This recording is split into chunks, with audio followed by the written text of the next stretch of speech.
Hello everyone. So I'm starting a series of lectures on breast pathology and we'll be starting with anatomy and histology. So first of all, the anatomy of breast. So to understand any lesion of breast, we should first be thorough with the anatomy of breast. So breast consists of ducts and lobules. The lobules are further made up of acini. So these are the ducts which are the larger ones, and they end in these acini, and these acini combine to form a lobule like this. Surrounding the lobule is the interlobular stroma, which is present in between the lobules and which is surrounding the larger ducts, while in the vicinity of the acini there is the intralobular stroma. This intralobular stroma is the specialized stroma of breast which is responsive to hormones, while the interlobular stroma, it is composed of the connective tissue like fibroblast, adipose tissue. Now next we come to the histology of normal breast. So these ducts and the lobules, they are lined by double layered epithelium. The inner layer is the luminal layer and it is called the luminal epithelial layer, while the outer layer is the myoepithelial layer. The luminal epithelial layer, it is columnar, while the outer myoepithelial layer is made up of flattened cells. Outer to these two layers of cells is the basement membrane. So the luminal epithelial layer, on immunohistochemistry, it can be identified with the help of markers like low molecular weight cytokeratins, ERPR, mammoglobin, and GCDFP. Now the myoepithelial layer, it is very important layer because this is the layer which is lost in the invasive lesions of the breast, like the invasive breast cancers.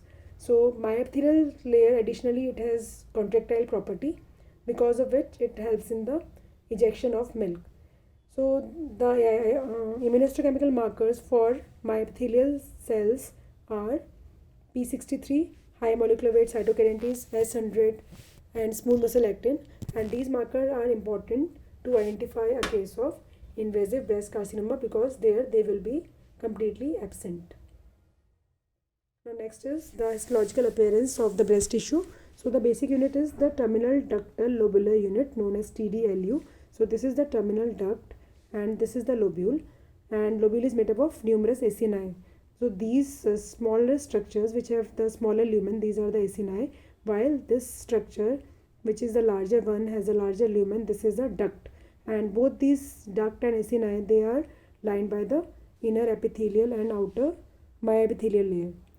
So this is the lobule, this is the terminal duct, and this is the lobule. So this is TDLU, and the lobule, in between the acini there is the intralobular stroma. So this is the specialized stroma of breast, intralobular stroma, and this is the interlobular stroma which is surrounding the larger ducts, and it is present in between the lobules. So this is the interlobular stroma, which is nothing but the connective tissue stroma which supports the breast tissue. So this is an image which is showing the different lesions which can arise from the different anatomical parts of the breast tissue. So this is the normal duct, large duct, and these are the acini which are forming a lobule, and this green one is the intralobular stroma which is in the vicinity of the acini. So this is TDLU. Now this is the normal, and it has this black color is the myoepithelial layer, so it is present, and the blue one is the luminal epithelial layer. Now here we can see a benign lesion like papilloma, they can arise from the duct, wherein the lining epithelium of the duct is thrown into a papillae. So it has a papillary architecture. Papilloma lined by the benign cells, and myoepithelial cell layer will be present intact. Now epithelial hyperplasia, the hypoplastic lesions of the breast, where the epithelial cells, they proliferate and they fill the duct, but here also the cells are benign and the myoepithelial layer is intact. Now in the intralobular stroma, which is the specialized stroma of breast and present in the vicinity of the acini in the lobule, so the tumors which can arise from the intralobular stroma are fibroadenoma and Phyllodes tumor.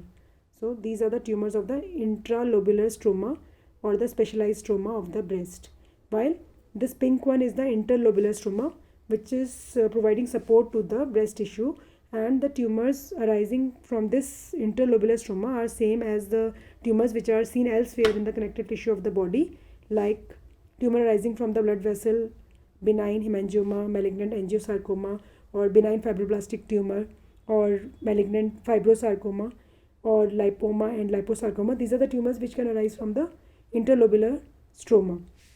Then the malignant lesions. So when these ducts they show the proliferation of the epithelial cells, and these epithelial cells become anaplastic. That is, the cells, they are pleomorphic, hyperchromatic, and they have irregular nuclear boundaries. They have high NC ratio, and they are filling these ducts.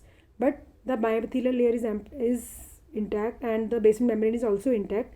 These cells are not infiltrating into the stroma, so the lesion is in situ. So if it is in the duct, then it is called DCIS, while if it is in the lobule, it is called LCIS. So ductal carcinoma in situ and lobular carcinoma in situ. But when this basement membrane is ruptured and the myepithelial cell layer it is lost, it becomes a invasive carcinoma or infiltrating carcinoma. So this is the importance of the myepithelial cell layer. So these are the various lesions of breast which are clinically and pathologically important.